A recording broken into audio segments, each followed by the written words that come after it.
So I just would encourage anyone to don't be afraid and go out and try something new, because you never know what path that could lead you down. Let's go. Oh, you gotta watch it.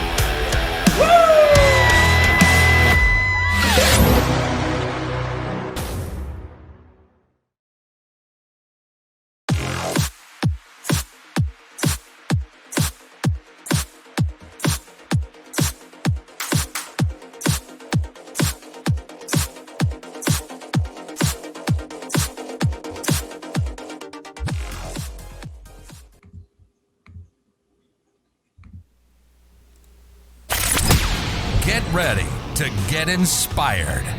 This is the Go for the Goldy podcast. Hello, it's Thursday, April 22nd, 2020, and welcome to a bonus Thursday edition of the Go for the Goldy podcast. Joining me today from Florida is a fellow on-run crew member, OCR athlete, and recent National Ninja League World Championship qualifier, Stephanie Borowiec. Steph, how are you? I'm good. Thank you so much for having me today. Yeah, welcome. Looks like you're in a skyscraper over there. Yeah, looks can be deceiving, so I might not have a skyscraper behind me. You guys will never know. Well, I'm digging it. And right off the bat, I just have to say I'm really appreciative of you coming on the show because you are an official, verified badass, I have to tell you. Thank you. So why do I say that? I did the intro, but let's have you introduce yourself. Tell us a little bit about, what you do, who you are, and we'll start there. Sure. So a lot of people know that me as both someone who's done OCR and Ninja. I think something that some people don't know is I'm actually a manager for one of the big four accounting firms, Deloitte. So in my day-to-day, I work on a lot of different audit analytics. And so by chance, I kind of just happened into OCR a couple of years ago. I didn't do any athletics in college or anything. So I graduated from NYU in 2014. So no sports or anything. I kind of fell off the wagon when I started work full time. So I wasn't really exercising, wasn't eating right or anything. And then in 2018, or actually 2017, I started this kickboxing regimen type thing, which kind of led me into OCR, which also led me into Ninja. And that's where I'm at now. I basically do analytics by day, Ninja by night, and weekends. That's awesome. Wild. I guess that makes sense, ninja by night, because not many day ninjas. Yeah. Right? That's a pretty cool story. So right off the bat, I just learned, and for those listening, I don't really like to have too in-depth conversations with people before we get on the show, because I like to learn, with you as you watch. So that's a bit of information that right off the bat strikes me. So you haven't been like a lifelong, obstacle course racer or ninja or anything like this. Was 4 years ago you said you got into this? Right. Yeah, not at all. So in fact, at the start of 2018, I went to a playground to try to go across the monkey bars there. I couldn't even make it to the second bar. So I could not even hang. I could not hold my body weight at the start of 2018. Wow. That is... Really? I don't believe that. For a second. Come on. It's 100% true. And the funny thing was, so 2018 is really when I started training for obstacle course races. And my kickboxing, the place I did kickboxing, they had this 8 weeks to be obstacle course ready. And so that was really my gateway into OCR. And I remember one of the earlier sessions we did a Murph. And I remember being so excited that day, because again, this was the start of 2018 when I couldn't even... I know what it is, but go ahead and explain to the people listening what a Murph is. Oh, so the Murph is when you run a mile, and then I think you do 300 squats, 200 push-ups, is it? And then 100 pull-ups, yep. And then another mile. Yep. It's been a while since I've done a Murph, so I think 2018 is the one that comes to mind, but I don't think I've done one since. It's like a CrossFit term, right? Is that kind of basically? Yeah. Yep. And a lot of people do it. I think Memorial Day, I want to say. It was a troop, right? Isn't it in honor of a troop or a troop right? Up with it or something yep. like that? Yeah. Okay. Yeah. Exactly. And so I remember at the start of 2018, we did that as part of the training. And I went home and I was like, yeah, I did 100 pull-ups. But in reality, my pull-ups were just jumping up to the bar, getting my chin higher than the bar and coming down. So I was not even using any arm strength at all. But I still thought I did 100 pull-ups in that class, which I did 0. Looking back at 0, but at the time that was impressive. You know, it felt impressive. I saw a show, I follow a lot of inspirational stuff on Instagram, and I saw that it was a guy, it was like an overweight guy, kind of doing what you were explaining, you know, and it said, you know, CrossFit's for everybody. You know, there's modifications to any exercise that you can do, you know, and you have to start somewhere. Not everyone starts your Exhibit A with you. Not everyone starts, you know, just going to the national championships or world championships. You know, it's you got to start with, you know, jumping up and just getting your chin over the bar, and however that you do that, you know, that's the starting point. But what my goal is, and I say this in every show, but you know, I always like to kind of keep in mind the reason for this whole thing I got going is to be motivational, to inspire people, whatever they may do, to find something that they're passionate about or may want to try out, and talk to people who remember being in those shoes and like be the shining light of an example of, you know, what's possible. And 4 years is not a lot of time, you know. 4 years ago was, like you said, 2017. I mean, that seems like yesterday. So as far as like, okay, so you did the Murph, right? And then I want to kind of have you walk us through your journey, kind of like step by step, your path to where you are now. Sure. So I guess starting with why I chose kickboxing, because I never had any boxing experience or anything before, but there was, I think, like a week free of trying things out and seeing how it was. I kept walking by it.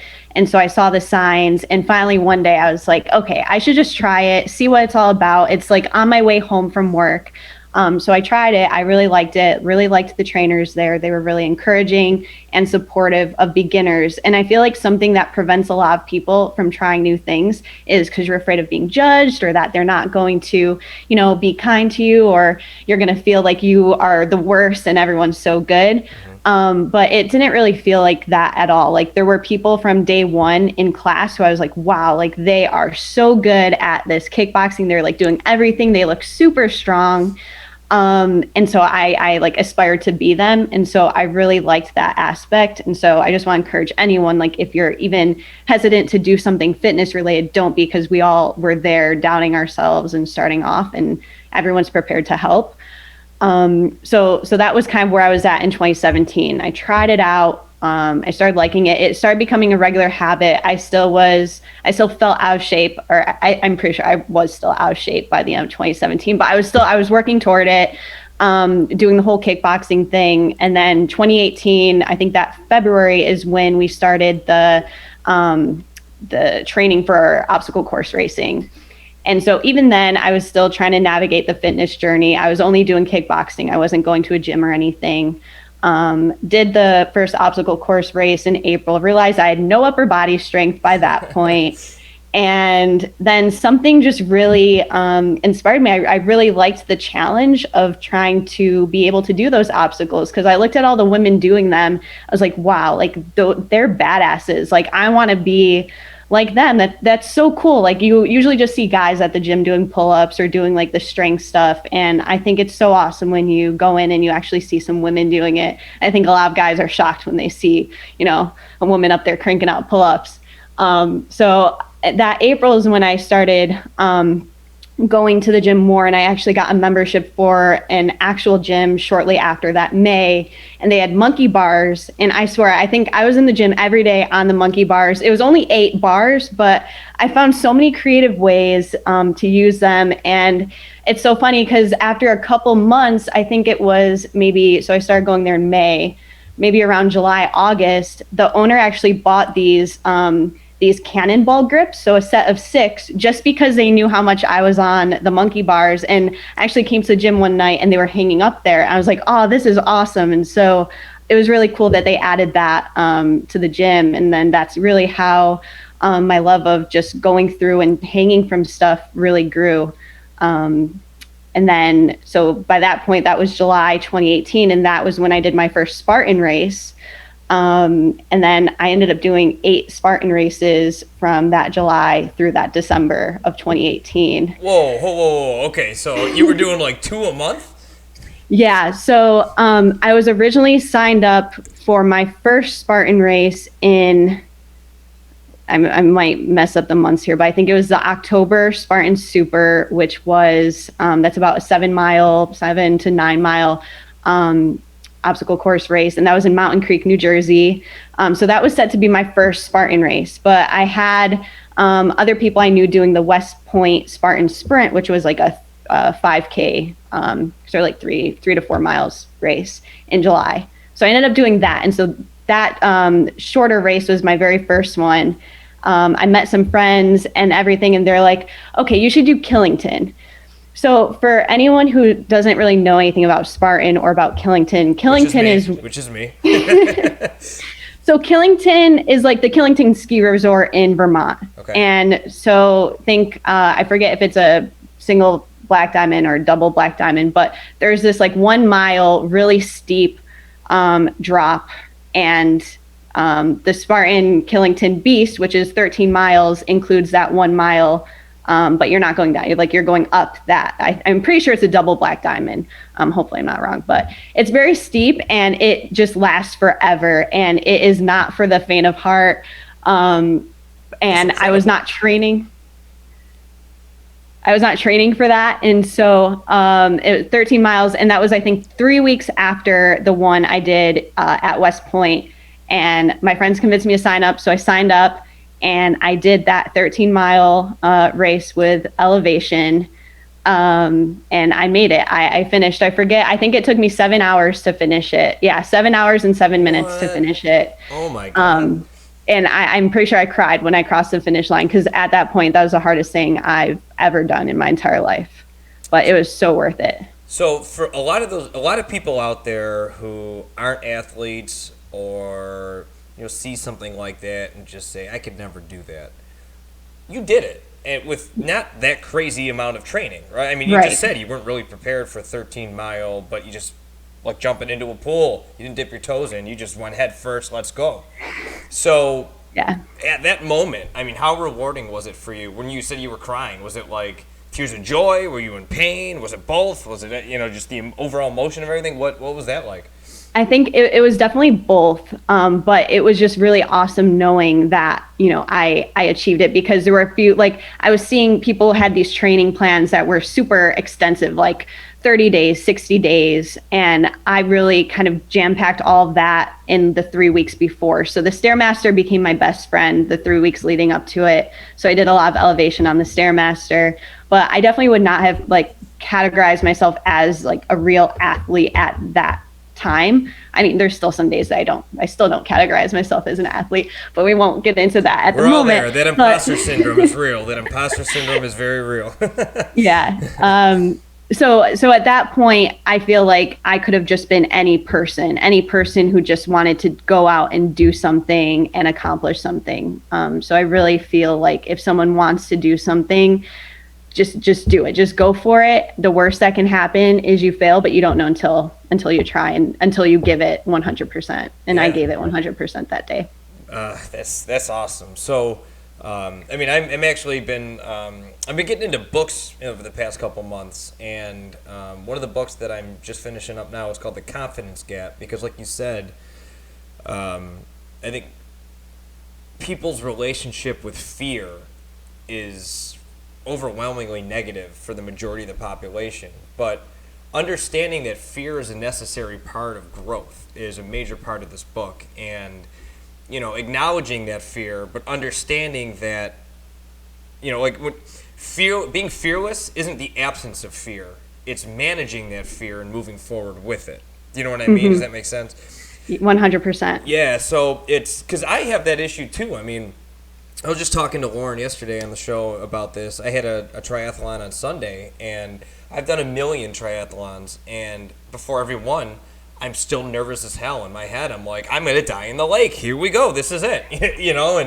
but it's acknowledging that fear and moving forward. So you finished that race, and it was just kind of like a weight off your back, right? Like you just accomplished this incredible feat. You're proud of your accomplishments. You're exhausted. You're surrounded by all these people. Like you said, a lot of women that, are just like inspiring to you. So then what? Then you're like, all right, what's the next one? Or like, what was that the moment where you were just like, all right, I'm all in. Here we go. Yeah, I mean, so those were the two that I was not planning on doing. And then I'm pretty sure the next one was the one in Mountain Creek, New Jersey. And the reason why it was so important to say that Mountain Creek, New Jersey one was the one I signed up for first is a nor'easter actually happened that weekend that we raced. So we completed that race, so the 7 to 9 miles during a nor'easter. They had to shut some of the water obstacles by the time we got to them because it was so cold. It was just the worst experience. And I feel like if that was my first Spartan race, I might have had a different trajectory after that, because that was just a lot of different, because there's still elevation. Mountain Creek is still a ski resort similar to Killington, not as bad as Killington, but there's still elevation. So just adding the factor of the weather that day, it was so bad. But I think since I had the 2 races before and the weather was perfect for the West Point race, it was perfect for Killington. It was beautiful. I think knowing that there were better days and there were days where the weather would be perfect, it kept me interested and wanting to continue doing more. It's kind of like the flap of a butterfly wing, right? I mean, that one decision to just jump in and do Killington. Imagine if you didn't make that, like you said. We may not be sitting here today. You might not be a part of the on-run crew, whatever, right? That's true. Yeah. So, I mean, everyone has seen the Ninja Warrior on TV, and everyone knows someone who's done a Tough Mudder or who's done a Spartan race. So with the Spartan race, at least from my understanding, you could correct me if I'm wrong here, but the Spartan races are more for like competition, right? It's like timed and it's like an actual race, whereas the Tough Mudders are more like you just do it, or am I wrong there? Well, so I've never done a Tough Mudder, but I think there are some Tough Mudders where they're more lap based, so you still can kind of come out on top and like win. And I think they would give different maybe jerseys to the winners or something. They do it a little bit different, but I think that is more focused. Tough Mudder is more focused around endurance, whereas Spartan has more just like their single courses. You're not doing multiple loops of courses like Tough Mudder does, except for like the Spartan Ultra World Championship, where it's a 24-hour race and you just do as many laps in 24 hours. But that's just like, that's the thing. Yeah, Oh that's the thing. What the hell is wrong with people, man? It's nuts. Yeah. Wow. So, is there a lot of crossover between like CrossFit athletes and OCR? Like, like the people who compete in the CrossFit Games? Are there a lot of those people that compete in obstacle course racing? I think there's a handful from each. So during quarantine and everything, when there wasn't racing, Spartan actually put on this whole Spartan Games type thing, and they brought in some CrossFitters. They had some of the Spartan pros and others. They even had someone from American Ninja Warrior on as well. Nice. Just kind of competing at Joe DeSena's ranch up in Vermont. And so you could actually see like the CrossFitters were actually pretty good from like the strength standpoint, obstacle standpoint.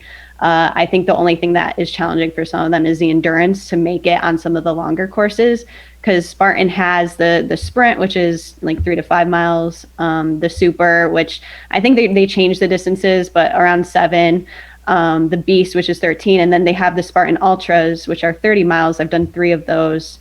Wow. And yeah, so those are like the key ones for Spartan. So I think it'd be hard to see like CrossFitters doing some of the longer distances. That's incredible. So Joe DeSena, you just mentioned that name, and that rattled a memory out of my head. Is he the inventor or creator of Spartan races, or? I believe so. Yeah. Yeah, because he was on Rogan, I think.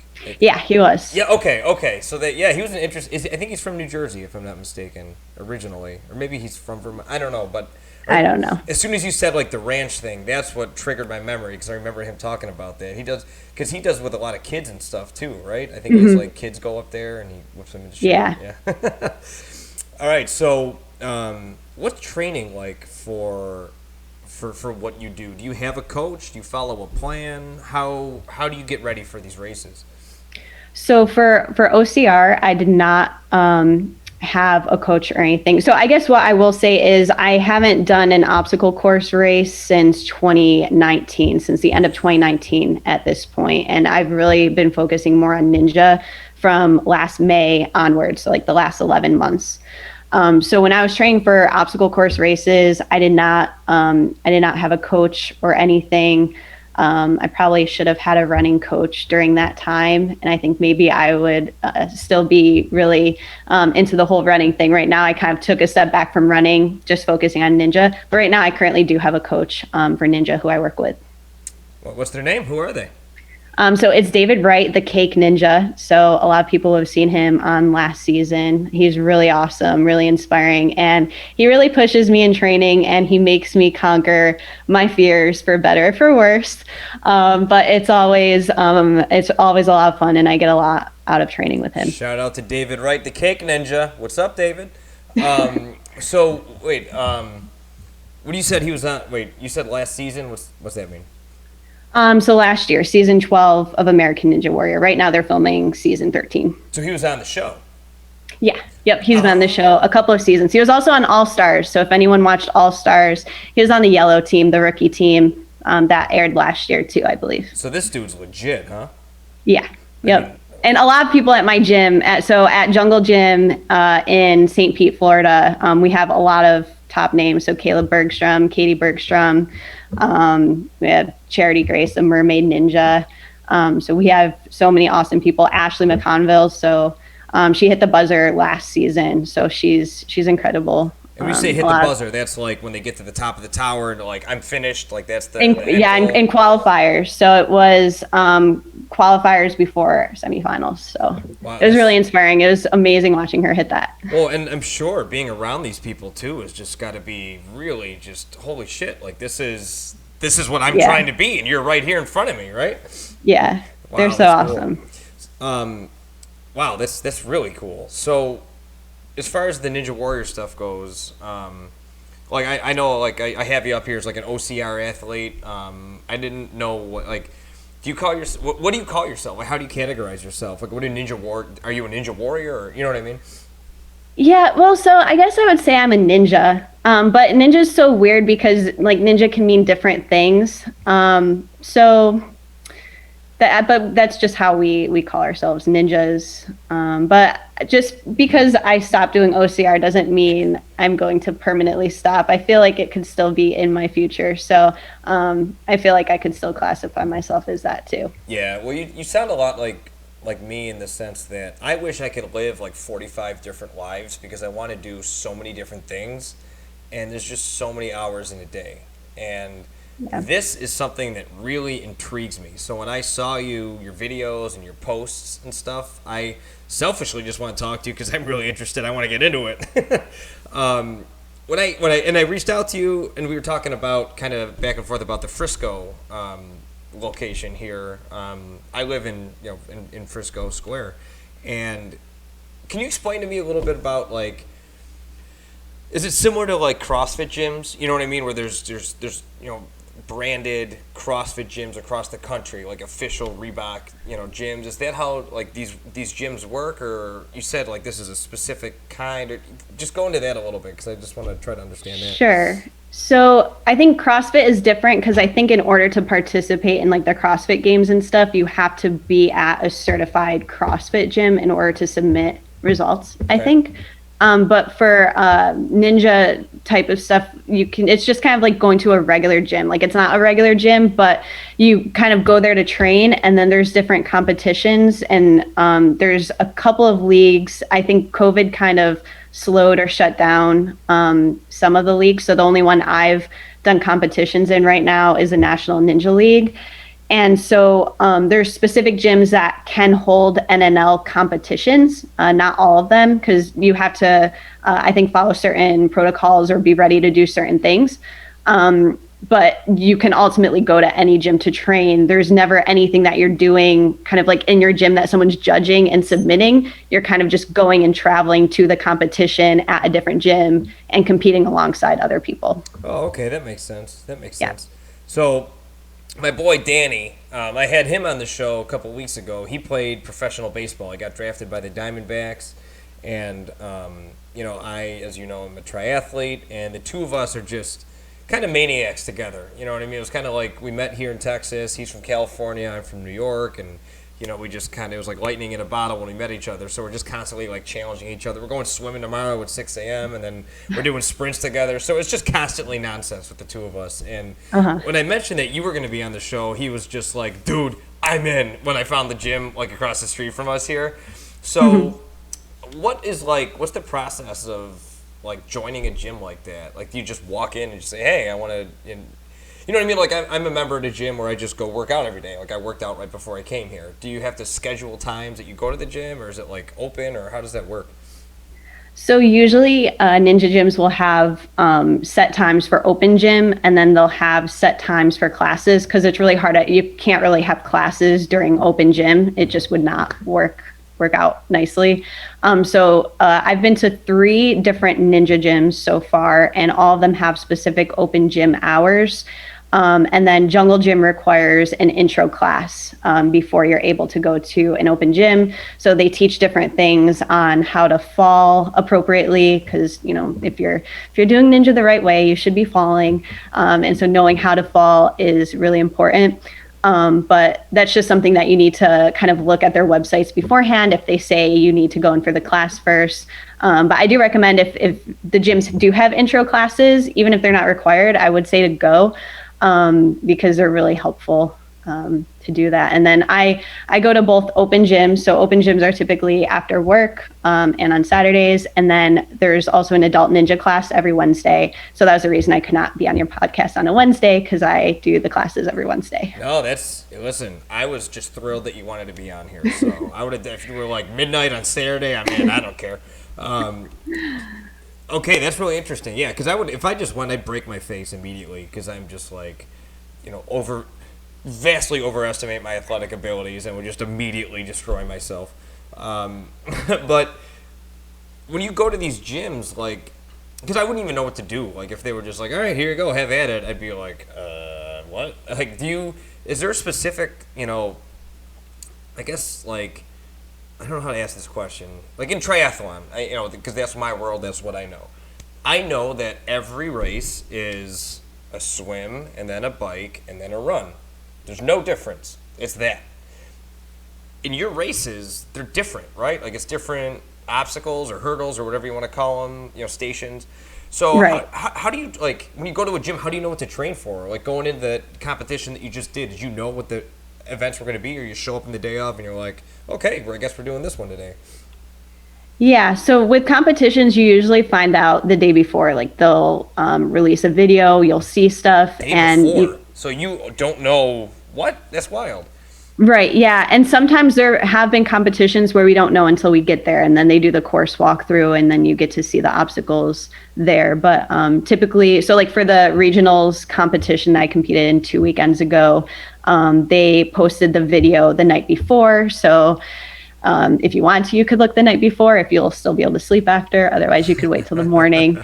But then you kind of are able to see each of the obstacles, and then you can think of a game plan based on things you've done in the past in training. So, for example, you might not have done the same exact setup that they've had, but you've done different pieces of it, and then you can kind of relate the two. I'm just trying to think if there was something. So it's like skill sets. You have these specific skill sets that, kind of applied to different obstacles, whether or not you've done it before. You know that you have the ability to do it because you've done these similar exercises in your personal gym before. Yeah, basically, because it's kind of training movements and techniques. So if you know how to move your body in a certain way, it doesn't really matter what you're moving to, as long as you know you got to catch something with a mixed grip, or you need to, step on something a certain way. So these are all things that you kind of have to apply, even if you haven't done the exact same setup. Okay. No, that makes sense. So I'd like to talk to you about now kind of your process, because I mentioned it in the opener and we kind of alluded to it, but your recent qualification for the World Championships, congratulations, by the way. Thank you. I don't give a shit what you're doing. If you qualify for World Championships, you're doing something right, and that's pretty damn impressive. So congratulations. Thank you. You're welcome. You're welcome. You deserve it. So when you qualifying for the World Championships, what specifically does that mean? What did you have to do to get there, and then what does that mean? What's the next step with that? Sure. So for the National Ninja League, there's these standings online. There's a lot of different competitions. I forget how many there are, but it's definitely a lot. I know there's some people who are in my division, which is the adult female division. I think they've done like 11 competitions, and so that's mainly just in one region, I think, or maybe a couple in a different region. And so you get points depending on your placement for each competition, and those points add up, and then there's standings at the end of the season. Now, one way to qualify for Worlds is if you are top 5 in terms of points in your region. So I'm in the Southeast region, and I did not qualify by points. So there were 5 women who did qualify, so the 5 at the top of the leaderboard, basically. So it does, if you're good and you do a lot of competitions, you most likely will be at the top of the standing. So they don't take an average or anything. It just is what it is. If you do the most comps, even if you don't place well, if you do enough to still get more points, then you're at the top. So if I go to one competition and get 6 points, but someone else goes to 10 of them and gets 1 point at each one of those 10 points will be better than my 6 points at that one competition. Right. So exactly. Okay, so is there a minimum number of events that you have to go to in order to qualify? Like, is there like a 3 minimum or something like that, or is it just open season? No, so I guess the first step is qualifying for regionals, and to qualify for regionals, I forget. I think you have to podium at one of the just regional qualifiers. And so my first event, I came second place, so I qualified immediately for regionals. And those have to be like a sanctioned event. It's not like, hey, I put this event out in my backyard and some strangers came out. Like it's, yeah. Yeah, it has to be an NNL certified approved event. And so if you're top 3, then you qualify for regionals. And then, so at this point, a couple of weeks ago, everyone was qualified for regionals if they placed accordingly. And then those 5 women at the top already qualified for Worlds. So they didn't even have to go to regionals. If they didn't want to go to regionals, they didn't have to. And so at regionals, basically the top 5 in terms of placement at regionals would move on to Worlds. Now, if there's already someone in that top 5 who has qualified through point standings, then it's kind of a roll down. And so I was really lucky because I placed 6th at regionals, and there were 2 women ahead of me who already qualified. So myself in 6th place and the 7th place female, we both qualified for Worlds. Hell yeah, that's awesome. That's not lucky. Yeah. You deserved it. It's yeah. What's funny is the same thing happened to me last year with triathlon. You have to come in the top 10 in the country in your age group, and I came in 11th, so by like 10 seconds, and I was like, oh no, oh my god, I was on the verge of just breaking down. And then luckily one of the guys in front of me, actually 2 of the guys in front of me, like you, they aged up because the World Championships are the next year, so it's your age when that happens. So they aged out, so I wound up coming in 9th place. Then I was like, yeah, let's go. That's really cool. So then the World Championships, what does that mean for you now? Now, where is it? And I mean, are you going to go? Obviously, you made it, but that's the decision, right, that you have to make. Yeah, so I'm definitely going to go. It's toward the end of June, so I think June 27th, and it's in New Jersey. And I'm originally from upstate New York, so it's really exciting because my dad's going to come drive down to watch me there. Oh, that's incredible! So, that's so cool. What part of upstate New York are you from? Utica, well, outside of Utica, so it's near Syracuse. No, I'm from Buffalo, so yeah. Okay. Yeah. Nice. We're both people that left and went south. I went to Texas, you went to Florida. Yeah. That's really cool, though. That's in what part of New Jersey did you say that is? So it's in Lawrence, New Jersey, so I think it's right on the border of New Jersey and Pennsylvania, but like central Jersey. Okay, cool. Yeah, something that I want to do too, like the whole point of everything that I'm doing here is I want to create a community where it's not like I talk to you and then, all right, see ya, that was good. I want to continue to promote the people that I talk to so they can kind of follow your journey. So after the show, if you're listening, in the show notes, I'll put your social media channels. And then as you do these events, make sure you post about them. I'll repost them. And we're going to have people that want to watch, or want to see your progress. Is there a way do they stream it at all? Or do they do like, is there any way to watch it live as you do it? They actually do. So on the National Ninja League Facebook page, and they actually have all the events live. So if it's National Ninja League, it will always be live on Facebook.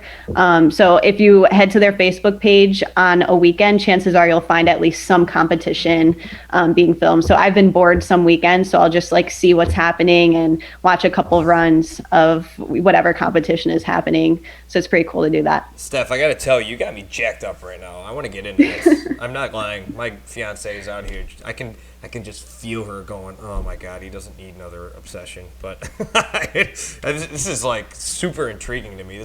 So having said that, what is like when you go to your gym, is there like an age range that you normally, because I went to the website here in Frisco immediately after I saw that it was here. I'm just like, and I saw like a bunch of kids.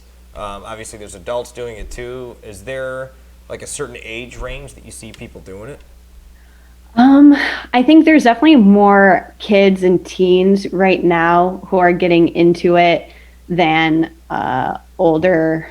I say older adults, but I'm in that group, I would say. I mean, I'm a lot of the people. So I'm 34, so yeah. Yeah. So I think a lot of kids, and then a decent mix of adults. But for adults, we mainly just see the regulars from week to week at open gym. So when you qualify, is it just open age? Like there's no age groups? It's just, you go, and if you're in the top women, it's just women and men, or how does that work? So I think adult female and adult male divisions, I think it's 18 and up. And then there's a masters for each as well. I think masters is like 40 and up. Yeah, I think that makes the most sense. And then for people who who feel a little more advanced, they can compete elite. And I think elite is maybe 15 and up. So any age above 15. And then for the younger groups of people, I think there's different age groups like preteens, young adults, teens. So they kind of really break that up too. So what you're telling me is I'm in no man's land. I'm 34. I got to compete against the 18-year-olds, but the 40-year-olds get their own. What is that nonsense? Yeah, so you'll have to wait 6 years. Damn it. Okay, well I got 6 years to practice before I'm with the old people, so that's good. So that's really cool. So what's on the horizon for you? The Worlds are in June. Do you like? You mentioned season. Right, and I know you're in Florida, so they're really, when does it get Seasons cold? don't exist here. Right, exactly. But what's a typical like race season? When you mentioned that earlier, what's that in reference to? Well, so the season I was referencing is just for the National Ninja League season. It kind of starts in the fall, and I think typically it ends kind of late spring, but because of COVID, they're extending it.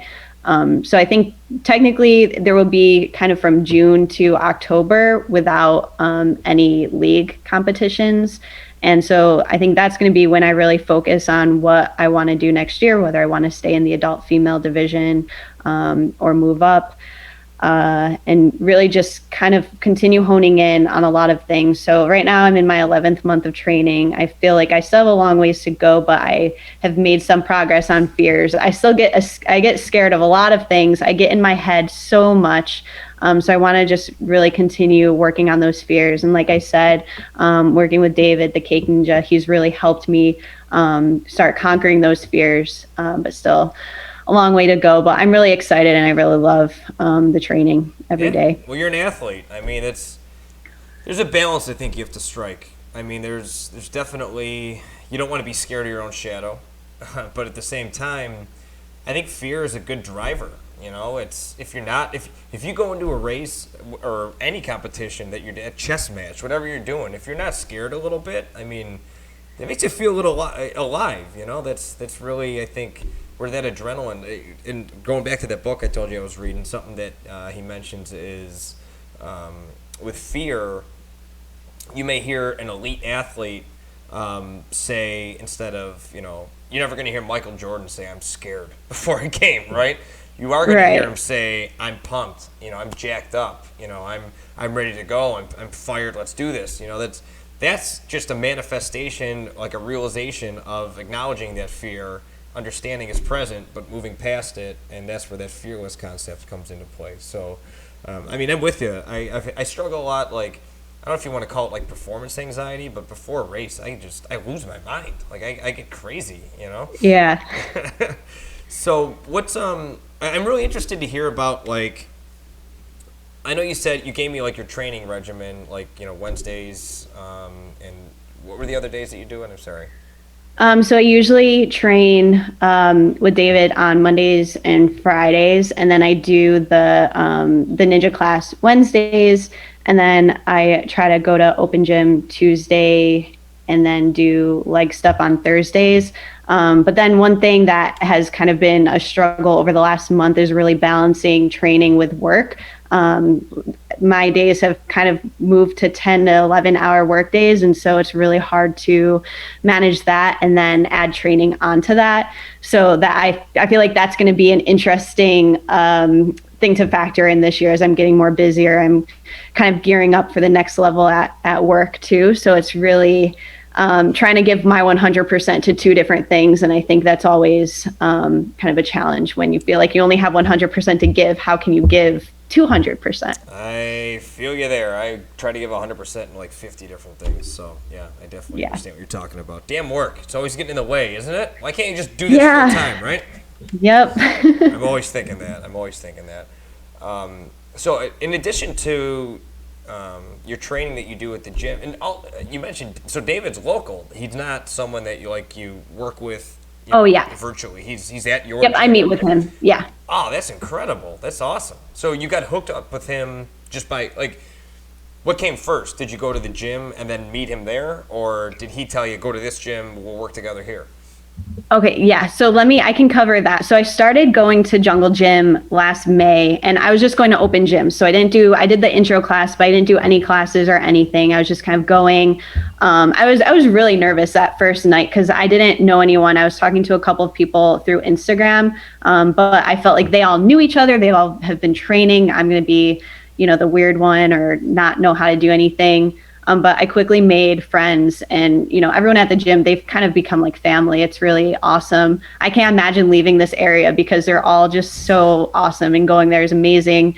But so I was just going to open gyms kind of up until, I would say, October. And that's when I talked to Caleb, which is the head trainer at Jungle Gym. His dad actually owns the gym and runs the gym as well. And so I was talking to both of them, and I really wanted to start training, and they thought David and I would be a good fit. And I started training with him in October, and that was when I started with the National Ninja League competitions as well.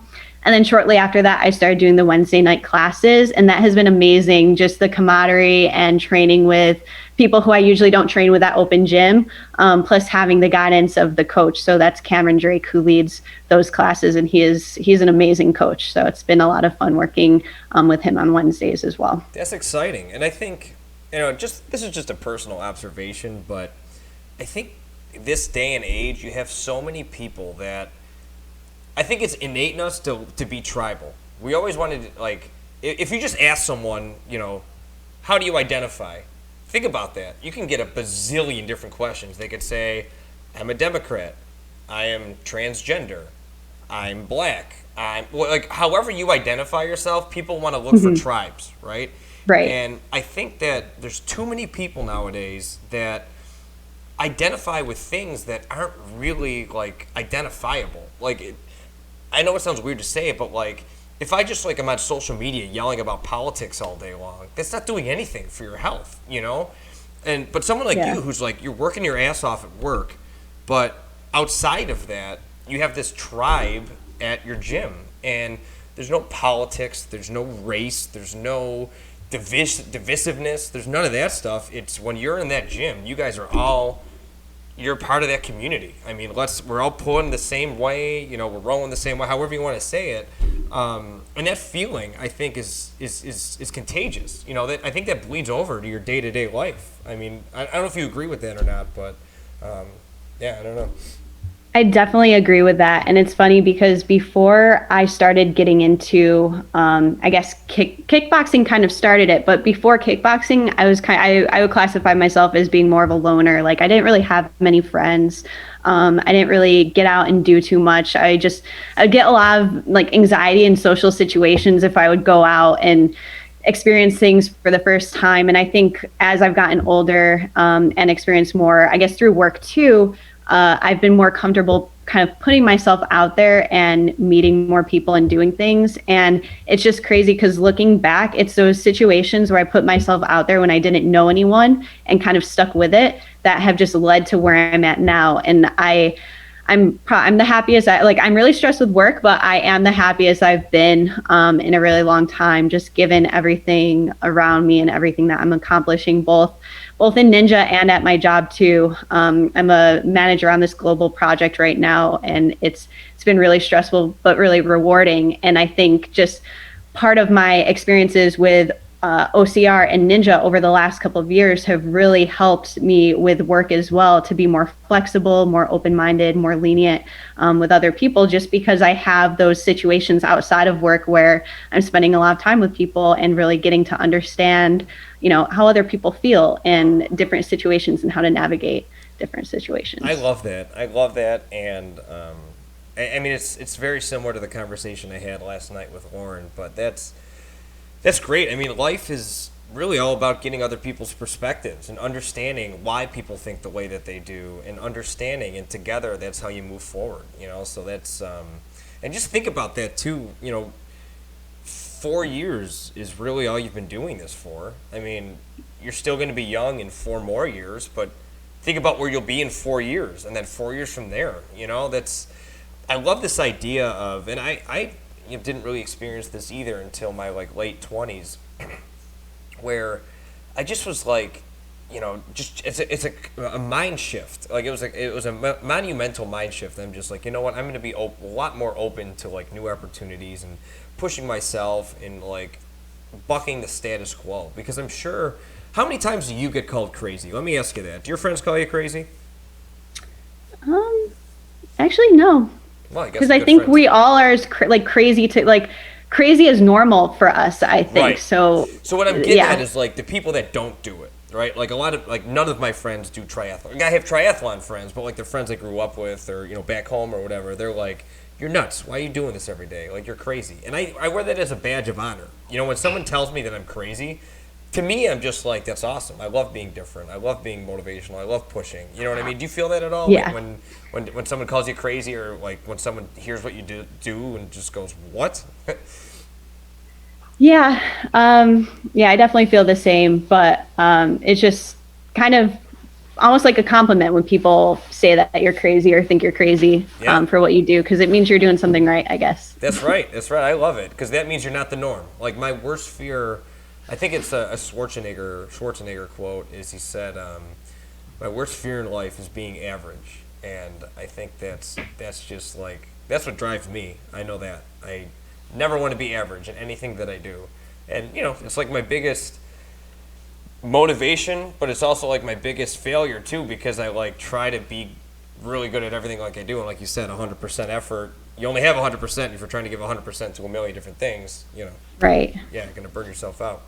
So outside of, the jungle gym and, ninja training and all that kind of stuff, do you do any type of, I know you said the running's kind of been put on hiatus. Do you do any type of like strength training or weightlifting or anything like that aside from, your gym sessions at, the jungle gym?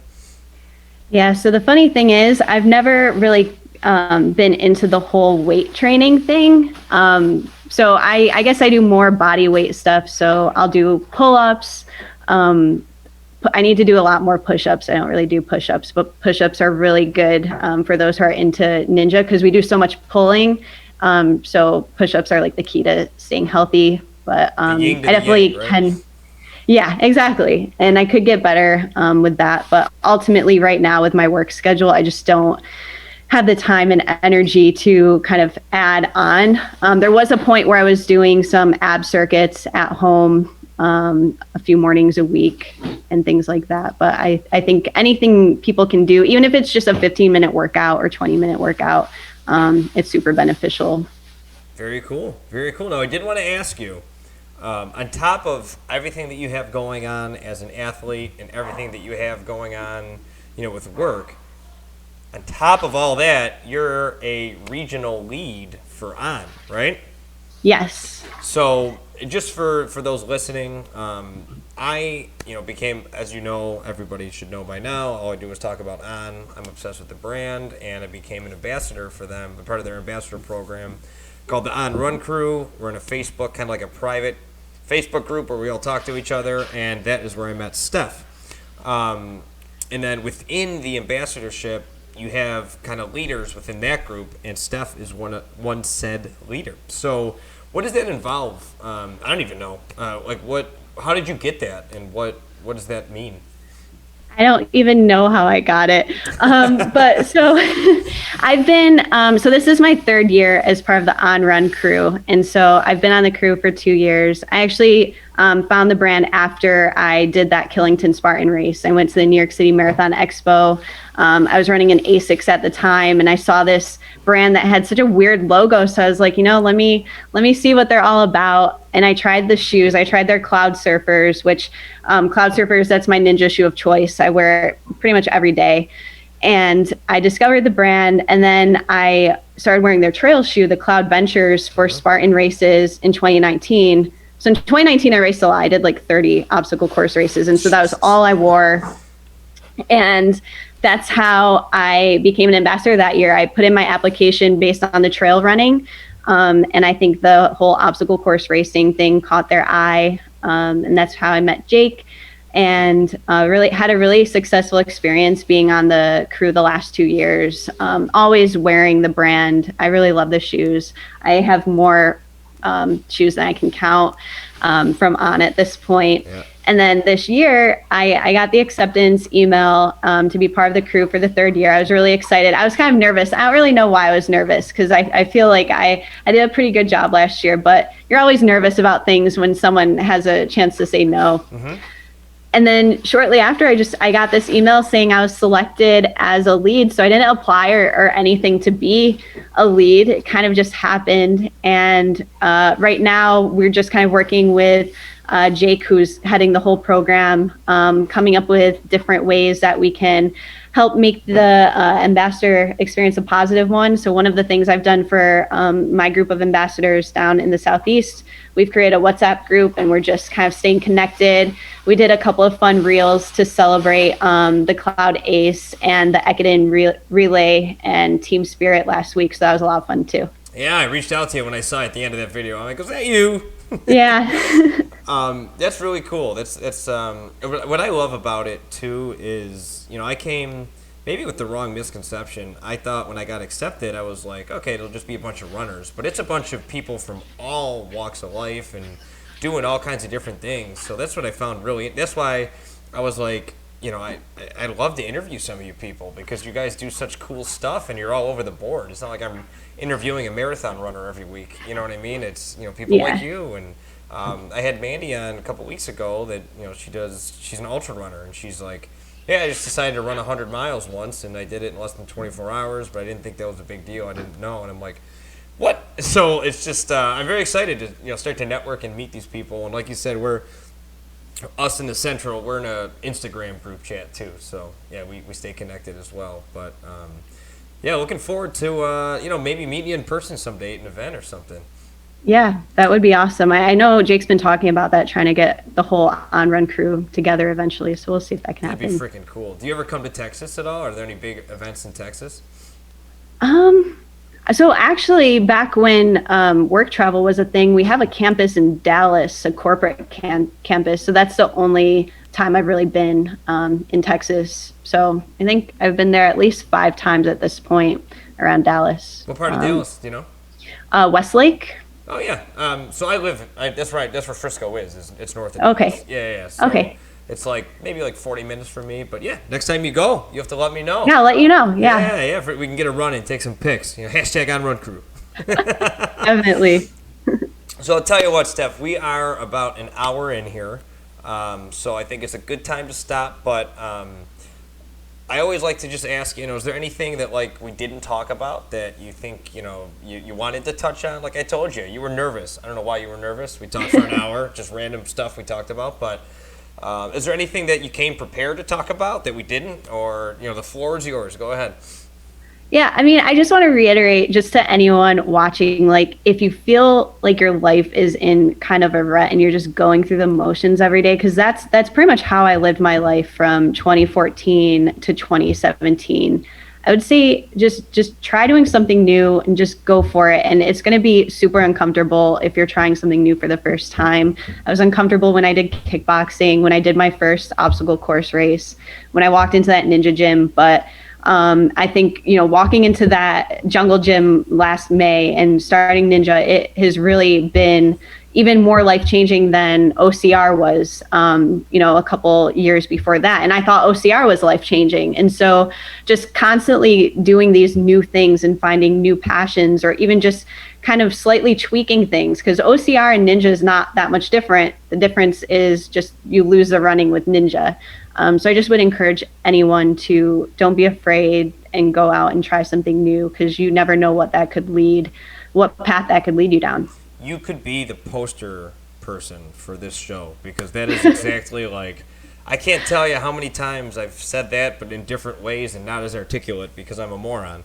That is great though, and I think you're 100% right. I mean, for me, I played football. I played arena football in Buffalo, and I knew I wanted to stay competitive. I'm a very competitive person, and I found like running 5Ks. That's all I did. That's how I started. It was by accident at a job that I had. They do a corporate challenge back in Buffalo. Like the corporate challenge is this like huge. I think there's like 13,000 people that run this race. It is huge for Buffalo, And not huge for New York City or whatever, but it's this huge event where all the corporate entities in the area come together, and they each have tents in like our central park. It's called Delaware Park, and that was the first race I ever did, and it was a 5K, and to me that was just like the hardest thing I'd ever freaking done in my life, and just that minor step in just saying, you know what, I'm gonna do this, what the hell, has led me to competing for Team USA,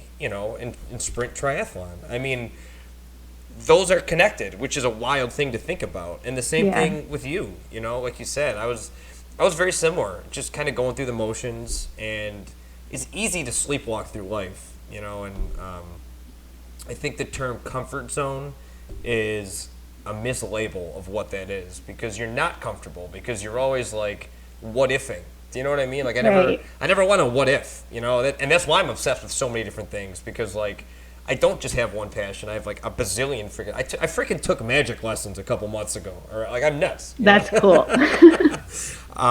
Yeah, if you come to Dallas, I can do some magic tricks for you. Okay. But yeah, I think what you just said is like nail on the head. Just start. That's all you have to do is start, and then one door is going to open up to other doors and to other. Honestly, like you're in 2017 when you took your first step to go, you started kickboxing, right? Like that's how this all started. Yeah, it is. And then in June, your father is going to watch you compete in the World Championships for Ninja Warrior. Yeah. I mean, yep. Come on. Those are not, like, that's, who'd have thought when you walked into the door for the first kickboxing class that this is where you'd wind up? So I think you're exactly what you said. You walk the walk, but you talk the talk, but you also walk the walk. And I think you're very inspirational, and that's why I wanted to have you on the show. And I didn't even know your whole backstory. I just knew what you were doing now, which is really cool. But even more badass. It's awesome. Yeah, thank you so much for having me. This was a lot of fun. You're welcome. Well, I hope I didn't make you too nervous beforehand, but it's over. So go take a deep breath, drink a glass of wine, whatever you got to do. But thanks for watching, everybody. I really appreciate it. We're going to have all of her links in the show notes, and we'll be, as we approach that World Championship, she's going to be in New Jersey. We'll start reposting the links so you can watch her live, all right? Have an awesome night. Steph, thank you so much. Yeah, thank you so much.